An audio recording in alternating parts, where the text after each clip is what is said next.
the day things go wrong, nothing can help you. It's just your own inner self, But the day you need it most, there's no one who's going to be around you. It's your training, your discipline. Our last match which we did in Kilimanjaro, we had more females than males in the climb. And other thing is, in the mountains don't know whether you are a male, a female, you're a 70-year-old or a 12-year-old. So everything is same, right? Everybody is going on Everest, understand that there are about 200 bodies on the Everest, not decomposed because of the conditions. If you want to do something from your heart, then this is the thing which can relate,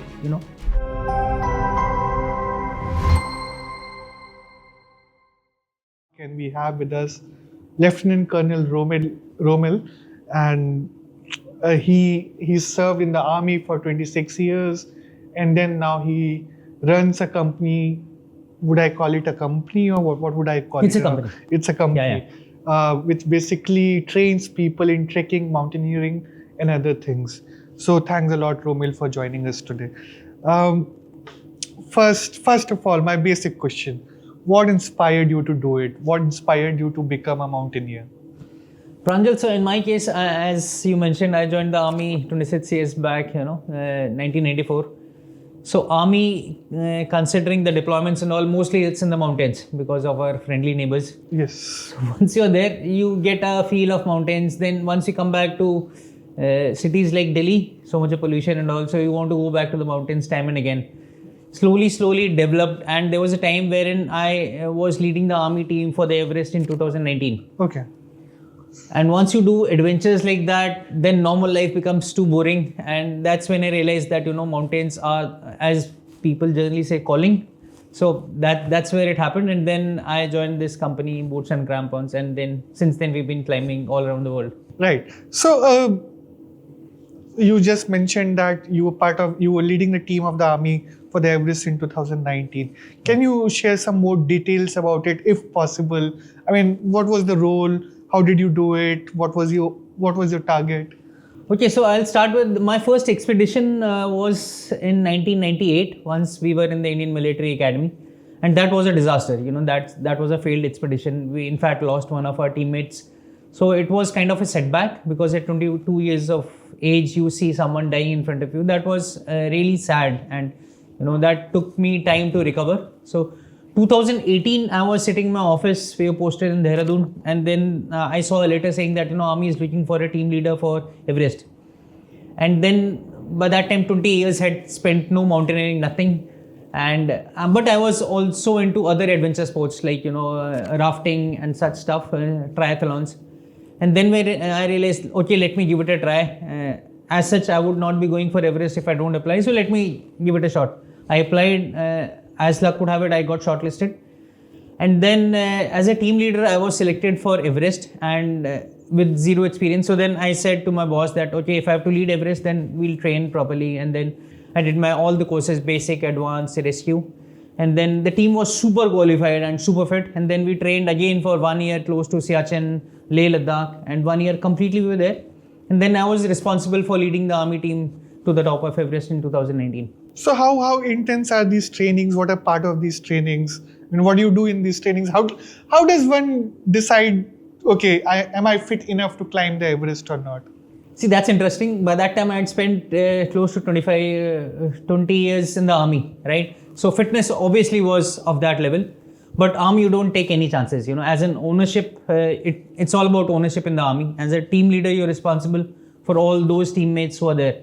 And Everest, we all understand, every year there are about 15 to 20 people dying there because of, not training properly and all. And so that's why for 1 year, we were dedicatedly training for that, which meant, my teammates used to come that, they want to go on leave and all. And our thing was clear that, we need to train for this year because we don't want to come back with some injuries like a frostbite, losing amputations or something.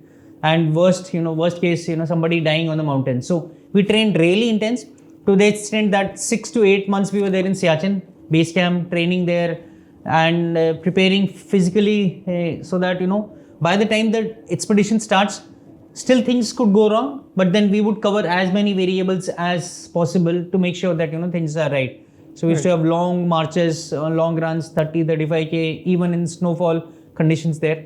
And to make sure that we are convinced with our preparations. So usually when a normal person who's been training for years, who tries to climb mountain, usually takes the help of a Sherpa in Nepal and Right. climbs the mountain. When you lead a team of army men, is the process same or is it different? It's kind of same.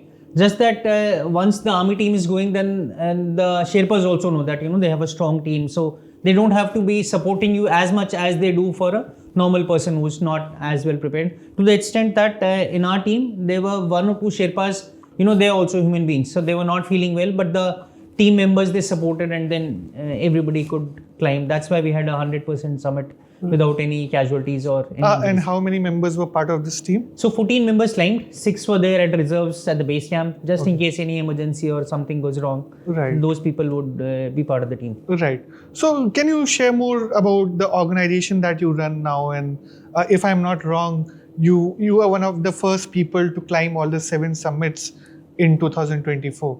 Yeah, that's right. 2024 has been a wonderful year for us. We climbed all the 7 summits, which are highest peaks in all the continents. And apart from that, we explored many other climbs in Kyrgyzstan and other climbs which are not popular otherwise. So 2024, and apart from that, we had multiple climbs like Aconcagua, which is the highest in South America. We climbed twice. Elbrus, which is the highest in Europe. Again, we climbed twice. Kilimanjaro, which is the highest in Africa. We climbed 4 times. So that's how we've been able to make sure that people have options once they want to climb, and there is help available in case people wants to get motivated and climb for the big mountains. So for our viewers, can you tell the names of all these 7? Yeah, sure. So Boots and Crampons organizes this 7 summits, and the highest one obviously is Everest, which is in Asia, and the highest in Europe is Mount Elbrus, which is 5,642 meters. The highest in South America is in Argentina, called Mount Aconcagua, which we are going again after 2-3 days. The teams are leaving. 9th, the expedition starts. Then we have Denali, which is the highest in North America. The highest in Australia is Kosciuszko. And the highest in Antarctica is Mount Vinson, which was the first time we climbed. Our team climbed just about last month. I think that's it. And so all 7 are covered. So, how is the summit in Antarctica different from that of Everest? Because Antarctica is a different terrain altogether. Correct. So Antarctica, it's very cold. Similar Everest is also there. But then the oxygen levels on Everest are very low because of the altitude, right? Once you are at 8,848 meters, the oxygen levels are much less, which is not the case in Antarctica. Antarctica has a different challenge, which is extreme cold, and then you have to pull a sledge. Like the weight and all is more, dependency on the Sherpas is less. So there's a good amount of weight you are carrying behind in a sledge, and you're pulling it and then climbing the mountain, which is not the case on Everest. You've been part of the army and you've been doing it for so many years. But for a normal person, how do you stay fit in these mountain climbs? Because you fit when you're on the surface, Right. but when you're trekking, when you're going up, how do you ensure that you stay fit? See, for us, it was easy because earlier we had the army background, which made a solid base. And then the way we've been climbing, like for the past 4 years, once I've been part of Boots and Crampons, every month we have done at least 1 climb. And, sometimes more than once, twice, thrice, that way. But yeah, so for us, fitness comes automatically because we've been climbing regularly. But someone who wants to start into mountaineering and all, first is the base level of fitness. You have to assess where you are, right? Because you don't understand how the altitude is going to affect your body. So that's why we recommend people is first build your good base level fitness. Once you feel that, okay, you've been able to train properly for past consistently, let's say 2 to 3 months and 4 to 5 days a week, then you start with the beginner level climbs, which are low on altitude, less number of days, because, it's just not the altitude. You have to sleep in tents, sleeping bags, and it's all uneven. So you're not sleeping on a proper foam mattress, which is there at home. Some stone will be poking somewhere, some rocks. So it becomes difficult, right? So you have to adjust and adapt slowly. You start with 2 to 3 days of climb. Then slowly, once you feel that, okay, this is not a one-time thing, you've started loving it, then you start with the intermediate level of climb. You see how your body performs as regards the altitude and the conditions. And if you're liking the whole experience, Then you start with, expert level, super expert, and slowly you build up and see how your body is cooperating and how Right. you are feeling. And what's the food scene otherwise during the climbs? I mean, you can't cook. I mean, at those temperatures, it's almost impossible to Right. cook at those temperatures. So, what do people eat? How do they survive? See, you don't have much options as regards the food is concerned, unlike home wherein you can order whatever and have it. So at simpler basic levels, that's why we said, at the beginner level, you still carry a cook as well as the food. But once it becomes to super expert and big climbs, then you have ready to eat kind of food to start with. And as you increase altitude, then you are dependent more on, let's say, your dry fruits, chocolates, many times your aloo bhujia and peanut, whatever it is. So anything which you can eat, because on the mountains it's not easy to digest food because you need oxygen, which is again going into maintaining the vital organs. So Right. digestion and all becomes a difficult process. So and you don't feel like eating, loss of appetite, vomiting. So those things are very common. So you see what you are able to eat, and then whatever it is, you have got to fill in calories and then survive on those. And same, I guess, same is the scene for water, because one, you feel less thirsty, but also carrying that amount of water becomes difficult. Yeah, so you don't carry. What you do is you melt the snow or ice which is there. So you carry as an ice axe. You break the ice, take it in a vessel, burn it with a butane canister cooking system, and then you melt it and drink it. But then, as you said, it's so cold that you don't feel like drinking, but you got to do what you have to do. And the other problem is, the more you drink, you've got to go and pee, and it becomes difficult getting out of a sleeping bag, tent, and in minus 30, minus 40 kind of temperatures to pee. So those things you have to strike a balance how you do it. Right. So, I mean, just going back a bit, trekking, mountaineering have been always associated with the specific gender, right? Because people think it's a tedious job, only males can do it. What has been your experience? Because now we've been seeing more and more women being participating in it. Yeah, that's a good one, especially in our culture. Again, there've been more males who were joining earlier, but then just to give you a perspective, our last batch which we did in Kilimanjaro, we had more females than males in the climb. And the oldest lady was 72-year-old, climbing to the top of Kilimanjaro, which is big. She's the oldest who has ever been part of our climbs. And the scenario is changing quite a lot. We had a meetup, Delhi community meetup day before, and a rock climbing workshop yesterday in NCR, and there were more women participants than the gents. So that's a very healthy sign, and that's picking up quite a lot in all our climbs. So, I mean, when you have a diverse team of people who are climbing, both men and women, I mean, how does it work out? How do you ensure proper accommodation, safety, all those issues? For us, as I'll tell from our perspective, I am from the army, right? Our team journey is on those values only which we have Yes. had in the organization. And the people who are joining, they also understand that, they are joining a company like that wherein we are strict on discipline, acclimatization, and our schedules, punctuality, all those aspects. So generally, there have not been any instances wherein somebody has tried to misbehave or anything. And other thing is, in the mountains don't know whether you are a male, a female, you're a 70-year-old or a 12-year-old. So everything is same, right? So sharing and all in tents, if it is possible, yeah, it happens. But then generally, it's okay, on big climbs and all. Like in our climb we did last month, a very technical climb in Nepal, which was called Amadablam. So Amadablam, there's very less space on the mountain for the tents and all. So we were 5 people sleeping in one tent, which included me, my Sherpa, 2 ladies, and another guy from Mumbai. So all 5, somebody's elbow hitting each other, somebody's knee getting into each other. So that happens, So, Right. And everybody understands that it's okay, because as we said, on the mountains, there is no gender bias. Right. It's all same. So, I mean, how do you recover from such climbs? You've done a climb for 10 days and then you come back. How do you recover from it? Because it strains your body, right? Correct. So, like me and my partner, both are very fond of sleep. So the moment we are back, 1 or 2 days it takes for us to recover from the sleep deprivation which has happened because of the climbs and all. So sleep, we are a big fan, and we don't compromise at all. So we'll sleep whatever time we get, and then wake up again, no alarms, nothing. That is one. Then we cancel all the parties. So there are no parties which are happening once I'm at home. So all the family and every member knows that all my meetups, if we have to meet a group of friends, we tell them, okay, let's meet for a coffee maximum, but then dinner and all we'll have at home. So that helps because we are having only home cooked food. Outside, whenever we're going, it's just maximum for coffee. So all homemade food, all home cooked, well in time, and a good amount of rest. That is one. And then, generally we don't travel much because you're missing so much from the home front once you're outside climbing. Right. So once you're home, you want to spend quality time at home only. If I understand rightly, good food, Yeah, calorie rich food, proper nutrition rich food, correct. also helps in recovering, not just preparing you for the Yes. climb, right?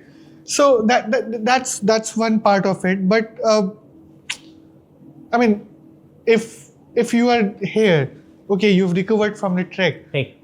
What after that? Because once you are in the habit of trekking, you have to keep sure that your habit doesn't go. Yeah, correct. So how do you prepare yourself for the next one while you are staying in a city like Delhi?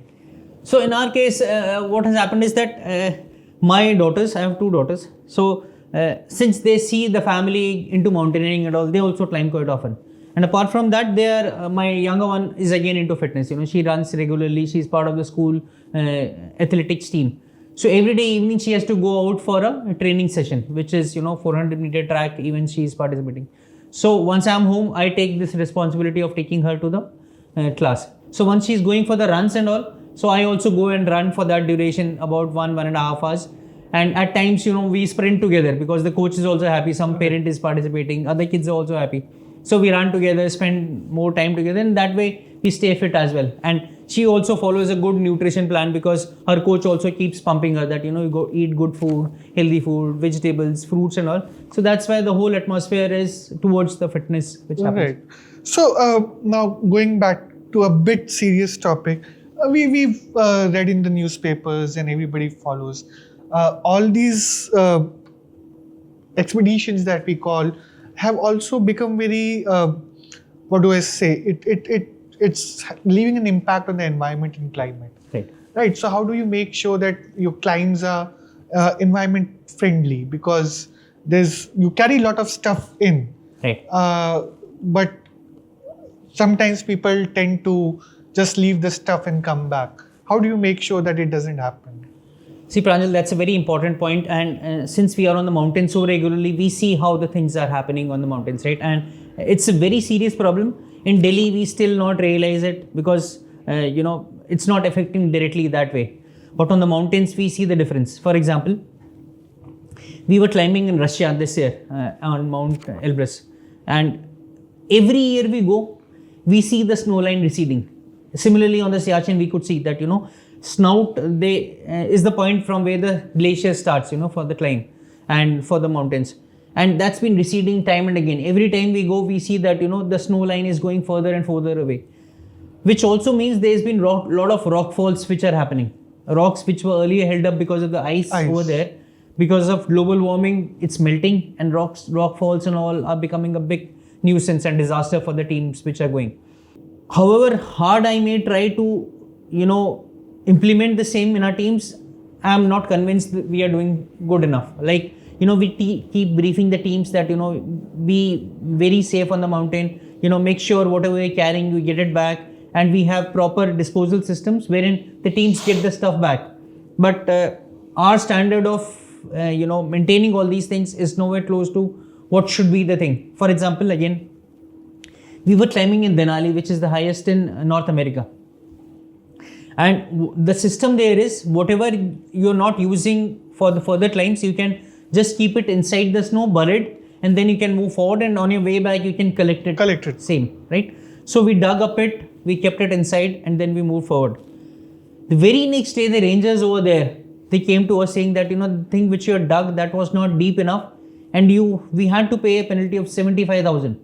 And that was, knowing fully well that we had to dig deep and all, because our standard of cleanliness and their standard of cleanliness is completely different. And that's why once you're over there, you won't find even a single wrapper. You won't even believe that, somebody has climbed there before. So cleanliness in our perspective is very different and very low standards compared to what is expected from other people. For example, again, I'll give you another example. We were climbing in Kilimanjaro. We had good team from the US, India, and other places, which means everybody was well educated, right? And even after briefing them, once you are on big climbs, you're not able to breathe, because the oxygen levels are less. And then you don't want to keep all those wrappers and all because you feel that, all this is weighing on you. Weighing on you, yes. And in spite of telling all those things, we could see that, they sat at one place, had their packed meals, and everything was thrown over there, littered, knowing fully well that, but as we said, once you are at those levels, you are more on survival rather than this, so you tend to ignore, which of course is not right. But yeah, still a lot needs to be desired. And on our point, we keep doing things, for example, like the Everest base camp, Nepal is what they've introduced is, once you're returning from there, they have those volunteer stations. Okay. Wherein everybody can carry, let's say 1 kg to 7, 8, 10 kgs, whatever you want to carry on a way back, and deposit it at the nearest village. And slowly we want to implement the same in our teams, wherein we give them a dry waste kind of a thing bag, so that people pick it up once they're going on the mountain and get it back. So a lot is desired. Slowly we are going there, but still far off. So, as you have said that every year the amount of snow or the ice you see, it's reducing. Correct. It's a very interesting perspective because, we only hear and talk about or read about climate change, but you've seen it firsthand. Right. How does it impact your planning also for the future? Because, the less snow, it's more riskier, right? Yes. Yeah, so our climbs, we see that, the season which was there, let's say May, June is there. Now, June last year, there was heavy amount of rainfall in Manali. So there were landslides and also the window is shrinking for the climbs. So we need to make sure that, we distribute the teams accordingly, knowing fully well that, this is not the season, the monsoon is getting delayed, or, the snowfall or the rainfall is becoming more and more pertinent. So we need to manage the teams properly, and apart from that, make sure the teams are properly geared, like helmets and all. If they have to wear, they have got to wear, proper helmets, good quality ones, so that in case of a rockfall, because the way we discussed, which is happening quite often, they are, well secured. And the training also, that before they are starting, they've got to make sure that, they're maintaining proper gaps between the team members, and the training aspect also takes that into consideration. So, if I talk infrastructure wise, is there any support otherwise from the government? Does the government encourage to do such things more? Because, in the end, for example, in Nepal, the economy runs on Everest climbs, right? A major part of it, their revenue comes from it. So, are there something similar initiatives in India also from the government? Unfortunately not. At least we have not seen it firsthand. We may have read it on the newspaper or magazines, but firsthand we have not seen anything coming from the government side. Yeah, the teams and all are much aware. Like once we go to Ladakh, we do a lot of climbs there. We see the locals there, they're very passionate, because for them, they keep briefing to the teams as well that, our bread and butter is from the mountains. So if we don't maintain it, then obviously, it's going to trouble the whole economy. So that's why from them, there's been a lot of initiatives which are happening. But then from the government side, we don't see anything directly coming. So you've been to so many places. Has there been any, you realize that, here's this village which needs our help, or here's this place which needs our help. Are there some environmental projects that you've worked on while trekking, or you recognize, we need to put more effort in this place so that infrastructure is created for future teams to come and do their things more easily? No, frankly, we have not done any such things. We would want to, but what we have done is we have supported the locals in other perspectives. Like in Tanzania, we have got a school wherein we keep going, providing facilities to them. Maybe football and gears and all other stuff. Our teams, whichever are going, whoever is going, they are supporting them, but then not from the environment perspective. Nothing. Right. So, can you shed more light on something similar like you talked about Tanzania? Have you done something similar for other places also? No, we have tried to educate other team members. Like, there was a point wherein we went to a place in Kargil. There was a big mountain we were climbing. And then we realized the previous team which had been to the mountain, they had, spread so much of muck there that, it was unbelievable. A lot of dirt was there. So we spoke to the team leader, explained things which were there, and we collected all that garbage and handed over to them. And they understood that, somebody has to come back after they have gone. So those aspects we keep doing and keep informing that, these are the things which should not be happening. Right. So, I mean, one big impact you've had from any of these climbs, okay? One climb that has changed your perspective from, say, it has taken from north to south or east to west. It's completely changed. See, Pranjal, there's been a lot of experiences from all the climbs because, as I was mentioning, last 4 years, every month we've been climbing. Right. And every climb has about 10 to 15 stories coming up, a lot of things. But yeah, coming on to Everest, that was a turning point. Reason being, once we were on Everest, it was the day we climbed was 22nd of May. We were on top of Everest 2019. And if you remember, that was the first time wherein that famous traffic jam picture was there. Wherein, Yes. The whole queue is standing. Yes. So how it happened was, we were returning, we being from the army, we were much stronger. Obviously, that's what the army team is supposed to be. So while climbing up, we realized there were a lot of people, right? And on the Everest, you don't just climb, you have to climb on a rope because on the safety reasons, there's just one rope. We were climbing, and while climbing, because of the strength, we could overtake people and reach the top. Once we made it to the summit, all happy, everyone, clicking pictures and all. And then there was time to return back. Now for returning, again, the same rope you have to take. And by the time we started returning, there were a lot of people on the same queue, as we may say, on the rope. And initially we thought, okay, we'll let them come over because we have achieved our summit. These people have to come up. They also have worked so hard, right? So we were waiting, and there was a point wherein we spent 45 minutes there waiting for the people to come, and it was a endless number of people coming up. What happened in the bargain was we didn't realize that even once we were waiting for those people to come, we were consuming the oxygen which was there. Right. And everything there is rationed. You cannot have endless supply, right? Because it's from a cylinder. And there was a point when we realized that, the levels of oxygen in the cylinder was reducing. And the number was, the people were climbing up and up. And then we had to make our way because nobody listens there, right? Everybody has, they've spent so much of training, vacations and, being there. And then we realized we had to jostle our way, fighting, physically making our way down. And we were doing that. And there was a point wherein I realized the oxygen cylinder had spent.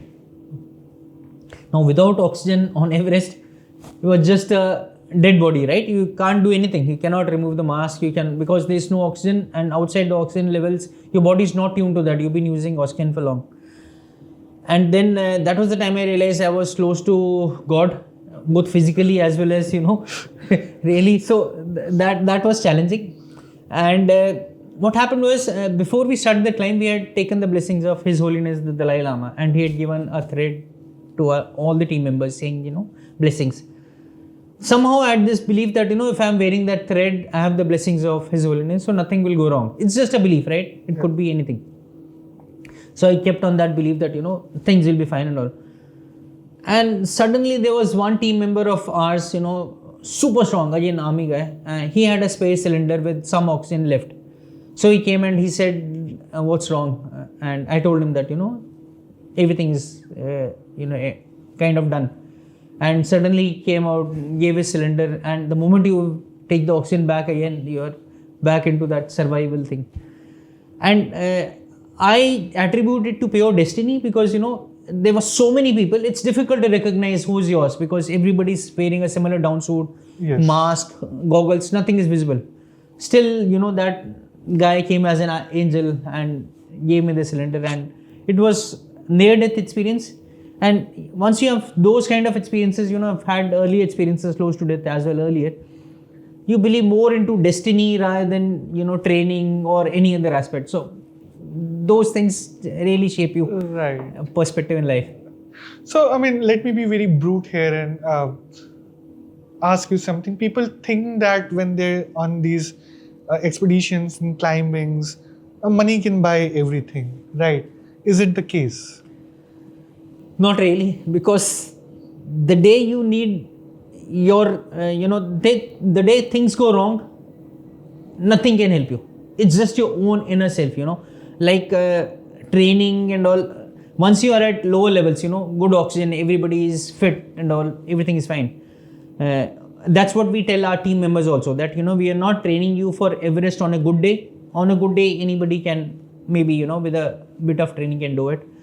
But once the things turn south, weather is not supporting, you're not feeling well, that is the time you got to train for. So money and all is fine once you are at a lower altitude. Everybody will pitch your tents, tie your shoelaces, help you in climbing. But the day you need it most, there's no one who is going to be around you. It's your training, your discipline, and your, resilience which will push you. You have got to do it on your own. That time no Sherpa, no money is going to help, and it's just what you have done in your past in training that is going to help you. So a lot of these climbs also come at a human cost. We've heard about people losing lives, and to a point that where their dead bodies are also not being brought back. How does it impact you mentally, psychologically?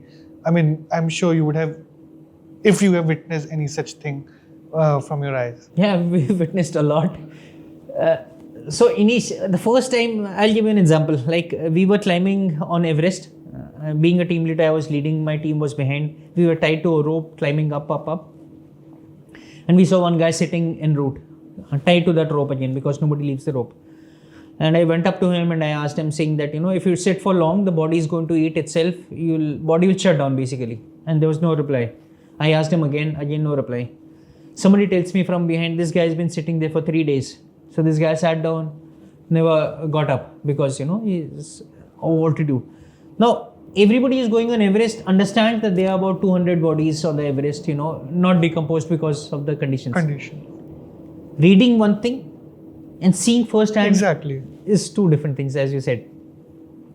So, first time it hits you because it could have been you, right? It's not that this guy, he was also ambitious, he also wanted to climb, and you could have been in a similar situation, right? So, first time it hits you, but then once you see those things again and again, your training and, army training again prepares you for such things, because we were part of the Kargil war. That time we had close encounters with quite a few classmates losing their lives and all. So for us, it was still not easy I would say, but then okay to have this feeling. But yeah, it impacts quite a lot. But then once you go through that thing again and again, like on different mountains, different things, then you understand that, okay, if it is meant to be you, then it will happen. If it is not, then you are safe. My final question. Lot of people nowadays who want to go on treks, climbs, want to pursue mountaineering as a career, or train people in that aspect. What would be your advice for them? In present world, you're right. Mountaineering, if you want to go for the money part, that's not the place for you, right? But generally what we see these days, the younger generation, they are more into experiences rather than running after money and all, right? That's a different thing. As regards your sense of achievement, purpose driven, it's immensely satisfying. Nothing can beat that, right? Because if you want to do something from your heart, then this is the thing which can relate, But then if you're going to earn money or, get a swanky BMW or Mercedes, this is not the place. If you want a personal satisfaction and purpose in life, this is it. Thank you, Romil, for giving us your time and talking to us about your adventures. And I'm sure people would love this conversation and get inspired by you. Thanks a lot, Romil. Thank you so much, Pranjal, for inviting me, and great work you're doing. How I wish we could do more on this. We are going there, but then, one step at a time, and I'm sure we'll reach somewhere. Thank you. Thank you so much. Thanks a lot.